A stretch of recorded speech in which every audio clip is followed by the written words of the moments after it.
ഇനി നമുക്ക് ഒരു ഹോർമുസിന്റെ ആവശ്യമില്ല.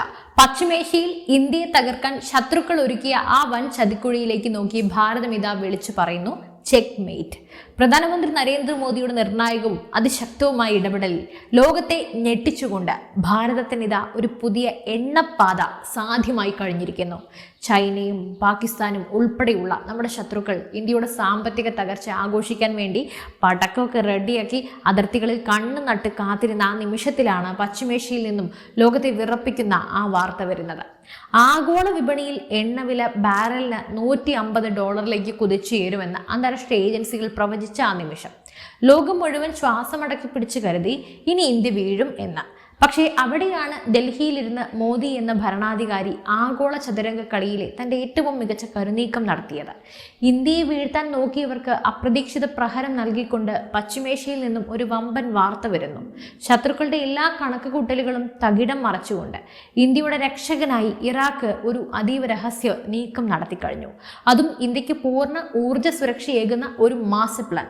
എന്താണ് ആ മാസ്റ്റർ പ്ലാൻ? കൃത്യമായ അന്താരാഷ്ട്ര ഡാറ്റകൾ സഹിതം നമുക്ക് പരിശോധിക്കാം. ഈ വിഷയത്തിൻ്റെ ഭീകരതയും ഗൗരവവും മനസ്സിലാക്കണമെങ്കിൽ നമ്മൾ ആദ്യം ഭാരതത്തിൻ്റെ വലിപ്പവും അതിൻ്റെ ആവശ്യങ്ങളും എന്താണെന്ന് കൃത്യമായി തിരിച്ചറിയണം. ഇന്ന് ഇന്ത്യ ലോകത്തിലെ ഏറ്റവും വേഗത്തിൽ വളരുന്ന മൂന്നാമത്തെ വലിയ സമ്പദ് വ്യവസ്ഥയാണ്. നമ്മുടെ ആ അശ്വമേധത്തിന് ഫാക്ടറികൾ ചലിക്കാൻ, വാഹനങ്ങൾ ഓടാൻ, രാജ്യം ഉണർന്ന് പ്രവർത്തിക്കാൻ പ്രതിദിനം ലക്ഷക്കണക്കിന് ബാരൽ ക്രൂഡ് ഓയിൽ നമുക്ക് വേണം. എന്നാൽ നമുക്ക് ആവശ്യമുള്ള എണ്ണയുടെ 80 മുതൽ 85% നമ്മൾ വിദേശ രാജ്യങ്ങളിൽ നിന്നും പണം നൽകി ഇറക്കുമതി ചെയ്യുകയാണ്. നിലവിൽ റഷ്യ കഴിഞ്ഞ ഇന്ത്യ ഏറ്റവും കൂടുതൽ വിശ്വസ്തയോടെ എണ്ണ വാങ്ങുന്നത് ഇറാഖിൽ നിന്നാണ്. 3-ാം സ്ഥാനത്ത് സൗദി അറേബ്യ ഉണ്ട്. ഈ രാജ്യങ്ങളെല്ലാം സ്ഥിതി ചെയ്യുന്നത് പശ്ചിമേഷ്യയിലാണ്. പക്ഷെ ഇവിടെയാണ് ആഗോള രാഷ്ട്രീയത്തിലെ ഏറ്റവും വലിയ വില്ലൻ കടന്നു വരുന്നത്, ഹോർമുസ് കടലെടുക്ക്. ഒമാനും ഇറാനും ഇടയിലുള്ള വെറും 39 കിലോമീറ്റർ മാത്രം വീതിയുള്ള ഒരു ഇടുങ്ങിയ കടൽപാത പശ്ചിമേഷ്യൻ രാജ്യങ്ങളായ Iraq, Saudi Arabia, UAE, Kuwait, Qatar എന്നിവിടങ്ങളിൽ നിന്നും ഇന്ത്യയിലേക്ക് കപ്പലുകൾ വരണമെങ്കിൽ ഈ ഇടുങ്ങിയ അപകടം നിറഞ്ഞ കടൽപാതയിലൂടെ സഞ്ചരിച്ചേ മതിയാവൂ. ലോകത്തിലെ മൊത്തം എണ്ണ വിതരണത്തിന്റെ 1/5, അതായത് ഏകദേശം 20% എണ്ണയും കടന്നു പോകുന്നത് ഈ ഒരൊറ്റ ഇടുങ്ങിയ വഴിയിലൂടെയാണ്. എന്നാൽ കഴിഞ്ഞ കുറച്ച് മാസങ്ങളായി മിഡിൽ ഈസ്റ്റിലെ യുദ്ധസമാനമായ അന്തരീക്ഷവും ഇസ്രയേൽ, ഫലസ്തീൻ, ഇറാൻ സംഘർഷങ്ങളും അതെല്ലാം കാരണം ഈ ഹോർമുസ് പാത അതീവ അപകടകരമായി മാറി. കടൽ കൊള്ളക്കാരും വിവിധ വിപ്ലവ സംഘടനകളും ഇന്ത്യൻ സമുദ്രത്തിലേക്ക് പോകുന്ന എണ്ണ ടാങ്കറുകൾക്ക് നേരെ അത്യാധുനിക ഡ്രോൺ ആക്രമണങ്ങളും മിസൈൽ ആക്രമണങ്ങളും നടത്തി. ഈ കാര്യങ്ങൾ എല്ലാം വഷളാക്കി. അന്താരാഷ്ട്ര ഇൻഷുറൻസ് കമ്പനികൾ ഈ വഴി വരുന്ന കപ്പലുകളുടെ ചാർജ് ഒറ്റയടിക്ക് 4 ഇരട്ടിയായി വർദ്ധിപ്പിച്ചു.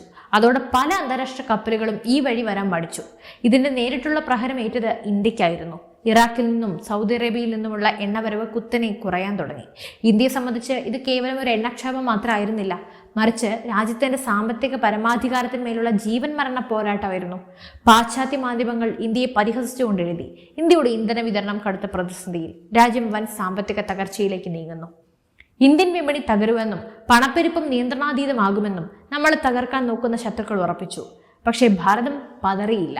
താൽക്കാലികമായി നമ്മൾ വെനസ്വേലയിലേക്കും നൈജീരിയയിലേക്കും മറ്റ് ആഫ്രിക്കൻ രാജ്യങ്ങളിലേക്കും അമേരിക്കയിലേക്കുമൊക്കെ കൈനീട്ടി അവിടെ നിന്നും എണ്ണ എത്തിക്കാൻ ശ്രമിച്ചു. പക്ഷേ യാഥാർത്ഥ്യം അതീവ കഠിനമായിരുന്നു. ഈ രാജ്യങ്ങളിൽ നിന്നുള്ള ദൂരക്കൂടുതൽ കാരണം ഭീമമായ യാത്രാ ചെലവും സമയ നഷ്ടവുമാണ് ഇന്ത്യക്ക് വന്നിരുന്നത്. ഇന്ത്യയുടെ വിദേശ നാണ്യ ശേഖരം ചോർത്താനും കേന്ദ്ര ബജറ്റിന്റെ താളം തെറ്റിക്കാനും ശത്രുക്കൾ കരുതിക്കൂട്ടി ചെയ്ത നീക്കങ്ങൾ ഫലം കാണുമെന്ന ഘട്ടത്തിലാണ് കളി തിരിഞ്ഞത്. ഇവിടെ നമ്മൾ കഥയിലെ അടുത്ത നായകനായ ഇറാഖിന്റെ അവസ്ഥ കൂടി ഒന്ന് മനസ്സിലാക്കണം. നമുക്കറിയാം, വർഷങ്ങളായി തുടരുന്ന യുദ്ധവും ആഭ്യന്തര കലഹങ്ങളും വിദേശ അധിനിവേശങ്ങളും കാരണം ഇറാഖിന്റെ സമ്പദ് വ്യവസ്ഥ ICUവിലായിരുന്നു. ആ രാജ്യത്തിന്റെ ആകെ GDPയുടെ 53% വരുന്നത് ക്രൂഡ് ഓയിൽ കയറ്റുമതിയിൽ നിന്നാണ്. അവരുടെ ഗവൺമെന്റിന്റെ വരുമാനത്തിന്റെ 90% ഈ എണ്ണ വിപണിയെ ആശ്രയിച്ചാണ് ഇരിക്കുന്നത്. അതായത് എണ്ണ വിറ്റിട്ടില്ലെങ്കിൽ ഇറാഖ് എന്ന രാജ്യം പട്ടിണിയിലാകും. അവിടെ വീണ്ടും വലിയ ആഭ്യന്തര യുദ്ധം ഉണ്ടാകും. മുൻപ് പ്രതിമാസം 93 ദശലക്ഷം ബാരൽ എണ്ണ വരെ കയറ്റുമതി ചെയ്തിരുന്ന ഇറാഖിന് പുതിയ യുദ്ധ പ്രതിസന്ധികളും ഹോർമുസ് പാതയിലെ തടസ്സങ്ങളും കാരണം തങ്ങളുടെ കയറ്റുമതി വെറും 10 ദശലക്ഷം ബാരലിലേക്ക് ചുരുക്കേണ്ടി വന്നു. ഇറാഖിന്റെ ഖജനാവ് ശൂന്യമായി. സർക്കാർ ജീവനക്കാർക്ക് ശമ്പളം കൊടുക്കാൻ അതുപോലും ഇല്ലാത്ത അവസ്ഥയിലേക്ക് കാര്യങ്ങളെത്തി. തങ്ങളുടെ ബജറ്റ് പദ്ധതികളെല്ലാം നിലം പൊത്തുന്നത് അവർക്ക് നോക്കി നിൽക്കേണ്ടി വന്നു. ഇങ്ങനെ കൂടുതൽ കാലം മുന്നോട്ട് പോകാൻ സാധിക്കില്ല എന്ന് ഇറാഖ് പ്രധാനമന്ത്രിയുടെ നേതൃത്വത്തിലുള്ള മന്ത്രിസഭ വിലയിരുത്തി. ഇന്ത്യയെ പോലെ ഒരു വിശ്വസ്തനും ലോകത്തിലെ ഏറ്റവും വലിയ രണ്ടാമത്തെ ഉപഭോക്താവുമായ ഒരു തന്ത്രപരമായ പങ്കാളിയെ നഷ്ടപ്പെടുത്താൻ ഇറാഖിന് കഴിയില്ലായിരുന്നു. ഇന്ത്യ ഇറാഖ് വിട്ടുപോയാൽ ഇറാഖിന്റെ സമ്പദ് വ്യവസ്ഥ പൂർണ്ണമായും തകരുമായിരുന്നു. അങ്ങനെയാണ് ഇറാഖ് ക്യാബിനറ്റ് ആ ആഗോള രാഷ്ട്രീയത്തിന്റെ ചരിത്രം തിരുത്തിക്കുറിച്ച് തന്ത്രപരമായ തീരുമാനമെടുക്കുന്നത്. ഹോർമൂസ് കടലിടുക്ക് എന്ന ചതിക്കുഴിയെ പൂർണ്ണമായും ബൈപ്പാസ് ചെയ്തുകൊണ്ട് ഇന്ത്യക്ക് വേണ്ടി ഒരു പുതിയ എണ്ണ ഇടനാഴി സൃഷ്ടിക്കുക. ഈ പുതിയ പാത വെട്ടിത്തുറക്കുക എന്നത് ഒട്ടും എളുപ്പമായിരുന്നില്ല. അതിന് വലിയൊരു ഭൂമിശാസ്ത്രപരമായ തടസ്സമുണ്ടായിരുന്നു. ഇറാഖിന്റെ വടക്കൻ മേഖലയായ കുർദിസ്ഥാൻ പ്രവിശ്യയിലൂടെ വേണമായിരുന്നു ഈ പുതിയ വഴി തിരിച്ചുവിടാൻ. എന്നാൽ വർഷങ്ങളായി ബാഗ്ദാദിലെ കേന്ദ്ര ഇറാഖ് സർക്കാരും കുർദിസ്ഥാനിലെ കുർദ് വംശജരും തമ്മിൽ കടുത്ത ആഭ്യന്തര തർക്കങ്ങളും സായുധ പോരാട്ടങ്ങളും നിലനിന്നിരുന്നു. കുർദിസ്ഥാനിൽ നിന്നുള്ള എണ്ണ വരുമാനത്തെ ചൊല്ലി അന്താരാഷ്ട്ര കോടതികളിൽ വരെ കേസുകൾ നടക്കുകയായിരുന്നു. എന്നാൽ ഇന്ത്യക്ക് എണ്ണ എത്തിക്കുക, സ്വന്തം രാജ്യത്തെ സാമ്പത്തിക തകർച്ചയിൽ നിന്നും രക്ഷിക്കുക എന്ന ഒരൊറ്റ ലക്ഷ്യത്തോടെ ഇറാഖ് ഗവൺമെന്റ് കുർദുകാരുമായുള്ള എല്ലാ രാഷ്ട്രീയ സാമ്പത്തിക പ്രശ്നങ്ങളും ഒറ്റ രാത്രി കൊണ്ട് ചർച്ചയിലൂടെ പരിഹരിച്ചു. ശത്രുക്കൾ ഭിന്നിപ്പിച്ചു നിർത്താൻ നോക്കിയെടുത്താണ് ഇന്ത്യ എന്ന ലോകശക്തിയുടെ പരോക്ഷമായ വിപണി സ്വാധീനം കാരണം ഇറാഖ് ആഭ്യന്തരമായി ഒന്നായത്. ഇനി നമുക്കിതിന്റെ സാങ്കേതിക വശങ്ങളിലേക്കും നമ്മളെ ഞെട്ടിക്കുന്ന കൃത്യമായ ഡാറ്റകളിലേക്കും കടക്കാം. ഇവിടെയാണ് ഇറാഖിന്റെയും ഇന്ത്യൻ നയതന്ത്രജ്ഞരുടെയും യഥാർത്ഥ ബുദ്ധി തെളിയുന്നത്. ഇറാഖ് കേവലം ഒരു ചെറിയ ബദൽ മാർഗം കണ്ടെത്തുക മാത്രമല്ല ചെയ്തത്, മറിച്ച് ഇന്ത്യയുടെ വരും ദിവസങ്ങളിലെ വൻ ആവശ്യങ്ങളെ മുഴുവൻ തൃപ്തിപ്പെടുത്താൻ പോകുന്ന ഒരു ഭീമൻ പൈപ്പ് ലൈൻ പദ്ധതിയാണ് യുദ്ധകാലാടിസ്ഥാനത്തിൽ പുനരുജ്ജീവിപ്പിച്ചത്. കുർദിസ്ഥാനിൽ നിന്നും അയൽരാജ്യമായ തുർക്കിയിലെ പ്രശസ്തമായ ജയ്ഹാൻ തുറമുഖത്തേക്ക് ഒരു പൈപ്പ് ലൈൻ സംവിധാനമുണ്ട്. ഇറാഖിലെ കിർക്കുക്ക് മേഖലയിൽ നിന്നും കുർദിസ്ഥാൻ വഴി തുർക്കിയിലേക്ക് പോകുന്ന ഈ പാത നേരത്തെ പറഞ്ഞ കുർദ് തർക്കങ്ങൾ കാരണം അടഞ്ഞു കിടക്കുകയോ വളരെ കുറഞ്ഞ ശേഷിയിൽ മാത്രം പ്രവർത്തിക്കുകയോ ആയിരുന്നു. ഇതിലൂടെ മുൻപ് പ്രതിദിനം വെറും 2.25 ലക്ഷം ബാരൽ എണ്ണ മാത്രമാണ് വന്നിരുന്നത്. എന്നാൽ ഇപ്പോൾ ഇറാഖ് മന്ത്രിസഭ ഔദ്യോഗികമായി അംഗീകാരം നൽകിയ പുതിയ വിപ്ലവകരമായ പദ്ധതി പ്രകാരം ഈ പൈപ്പ് ലൈനിന്റെ ശേഷി ഭീമമായ രീതിയിലാണ് വർദ്ധിപ്പിച്ചിരിക്കുന്നത്. നമുക്ക് ആ ഔദ്യോഗിക കണക്കുകൾ ഒന്ന് പരിശോധിക്കാം. പഴയ കയറ്റുമതി ശേഷി പ്രതിദിനം 2,20,000 ബാരൽ ക്രൂഡ് ഓയിൽ.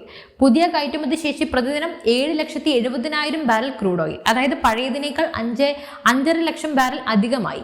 ഏകദേശം 4 ഇരട്ടിയോളാണ് ഇറാഖ് ശേഷി വർദ്ധിപ്പിച്ചിരിക്കുന്നത്. ഇറാഖിന്റെ മണ്ണിൽ നിന്നും ഈ ഭൂഗർഭ പൈപ്പ് ലൈൻ വഴി അതിവേഗം എണ്ണ തുർക്കിയിലെ ജയ്ഹാൻ തുറമുഖത്തെത്തും. ജയ്ഹാൻ തുറമുഖം സ്ഥിതി ചെയ്യുന്നത് എവിടെയാണെന്ന് അറിയാമോ? അത് മെഡിറ്ററേനിയൻ കടലിന്റെ തീരത്താണ്. അതായത് അപകടം പിടിച്ച ഹോർമൂസ് കടലിടുക്കുമായി ഇതിന് യാതൊരു തരത്തിലുള്ള ഭൂമിശാസ്ത്രപരമായ ബന്ധവുമില്ല. ഹോർമൂസ് പാത പൂർണ്ണമായും ബൈപ്പാസ് ചെയ്യപ്പെട്ട് കഴിഞ്ഞു. ഇവിടെ നിന്നും പുറപ്പെടുന്ന കപ്പലുകൾക്ക് ഹോർമൂസ് കടലെടുക്കോ അല്ലെങ്കിൽ ഒമാൻ കടലോ കടക്കേണ്ട ആവശ്യമില്ല. അവിടെ എത്തുന്ന ഈ ലക്ഷക്കണക്കിന് ബാരൽ എണ്ണ അവിടെ നിന്നും കൂറ്റൻ അന്താരാഷ്ട്ര കപ്പലുകൾ വഴി അതിസുരക്ഷിതമായി ഇന്ത്യൻ മഹാസമുദ്രത്തിലൂടെ നമ്മുടെ തീരങ്ങളിലേക്ക് പുറപ്പെടും. ഹോർമൂസ് കടലിടുക്കിലെ ഒരു വില്ലനും ഒരു കടൽ കൊള്ളക്കാരനും ഒരു തീവ്രവാദ സംഘടനയ്ക്കും ഇനി ഇന്ത്യയിലേക്കുള്ള ഇറാഖിന്റെ എണ്ണക്കപ്പലുകളെ തൊടാൻ പോലും ആവില്ല. ഈ വമ്പൻ ഔദ്യോഗിക ഡാറ്റ പുറത്തു വന്നതോടെ ആഗോള എണ്ണ വിപണിയിലെ കുത്തകകളും ഇന്ത്യയുടെ തകർച്ച ആഗ്രഹിച്ച ശത്രു രാജ്യങ്ങളും ഞെട്ടിത്തരിച്ചിരിക്കുകയാണ്. വെറുതെ ഒരു രാജ്യം മറ്റൊരു രാജ്യത്തിന് വേണ്ടി തങ്ങളുടെ പൈപ്പ് ലൈൻ ശേഷി 4 ഇരട്ടിയാക്കില്ല. ഇന്ത്യയുടെ ശക്തമായ വിദേശ നയത്തിന്റെയും പ്രധാനമന്ത്രി നരേന്ദ്രമോദിയുടെ വ്യക്തിപരമായ ഇടപെടലുകളുടെയും വലിയൊരു വിജയമാണിത്. ഇതിനെയാണ് അന്താരാഷ്ട്ര തലത്തിൽ എനർജി ഡിപ്ലോമസി എന്ന് വിളിക്കുന്നത്. റഷ്യയിൽ നിന്ന് പാശ്ചാത്യ ഉപരോധങ്ങളെ കാറ്റിൽ പറത്തി ഇന്ത്യ എണ്ണ വാങ്ങിയതുപോലെ മിഡിൽ ഈസ്റ്റിലെ കനത്ത സംഘർഷങ്ങൾക്കിടയിലും ഇറാഖിനെ പൂർണ്ണമായും ഇന്ത്യയുടെ പക്ഷത്ത് നിർത്താൻ മോദി സർക്കാരിന്റെ നയതന്ത്ര നീക്കങ്ങൾക്ക് സാധിച്ചു. ലോകത്തിലെ ഏറ്റവും വലിയ വിപണിയായ ഇന്ത്യയെ പിണക്കിയാൽ ഇറാഖ് എന്ന രാജ്യം സാമ്പത്തികമായി തകരുമെന്ന യാഥാർത്ഥ്യം ബാഗ്ദാദിനെ ബോധ്യപ്പെടുത്താൻ ഇന്ത്യക്ക് സാധിച്ചു. ഇതൊരേ സമയം ചൈനയ്ക്കും പാകിസ്ഥാനുമുള്ള കനത്ത പ്രഹരം കൂടിയാണ്. മിഡിൽ ഈസ്റ്റിലെ പരമ്പരാഗത എണ്ണപ്പാതകൾ തടസ്സപ്പെടുത്തി ഇന്ത്യയെ സാമ്പത്തികമായി പ്രതിരോധത്തിലാക്കാൻ ചൈനയ്ക്ക് പിന്നിൽ വലിയ തന്ത്രങ്ങൾ മെനഞ്ഞിരുന്നു. പാകിസ്ഥാനിലെ ഗ്വാദർ തുറമുഖം കൈക്കലാക്കി അറബിക്കടലിൽ ആധിപത്യം സ്ഥാപിക്കാൻ നോക്കുന്ന ചൈനയുടെ കൺമുന്നിലൂടെയാണ് ഇന്ത്യ ഇപ്പോൾ തുർക്കി വഴി പുതിയ ഇടനാഴി വെട്ടിയിരിക്കുന്നത്. ഇറാഖ് തുർക്കി പാത വഴി ഇന്ത്യ പൂർണ്ണ ഊർജ്ജ സുരക്ഷിതത്വം നേടുമ്പോൾ ഏഷ്യൻ മേഖലയിൽ ഇന്ത്യയെ തളർത്താമെന്ന ചൈനയുടെ മോഹങ്ങളാണ് ഇവിടെ തകരുന്നത്. മാത്രമല്ല, ഈ പുതിയ പാതയിലൂടെ പ്രതിദിനം 7.25 ലക്ഷം ബാരൽ എണ്ണ എത്തുന്നതോടെ ഇന്ത്യയുടെ വിശാഖപട്ടണം, മംഗലാപുരം, പാതൂർ എന്നിവിടങ്ങളിലെ ഭീമൻ ഭൂഗർഭ തന്ത്രപരമായ എണ്ണശേഖരങ്ങൾ എപ്പോഴും നിറച്ചു വെക്കാൻ സാധിക്കും. പശ്ചിമേഷ്യയിൽ നാളെ ഒരു പൂർണ്ണ യുദ്ധമുണ്ടായാൽ പോലും ഇന്ത്യക്ക് മാസങ്ങളോളം ഒരു തടസ്സവും ഇല്ലാതെ മുന്നോട്ട് പോകാൻ ഇത് കരുത്ത് നൽകും. എന്തായാലും ഈ തന്ത്രപരമായ നീക്കത്തെക്കുറിച്ച്, ഈ വമ്പൻ നേട്ടത്തെക്കുറിച്ച് നിങ്ങളുടെ അഭിപ്രായങ്ങൾ തീർച്ചയായും കമന്റ് ചെയ്യൂ. മറ്റൊരു വിഷയമായി വീണ്ടും കാണും വരെ നന്ദി.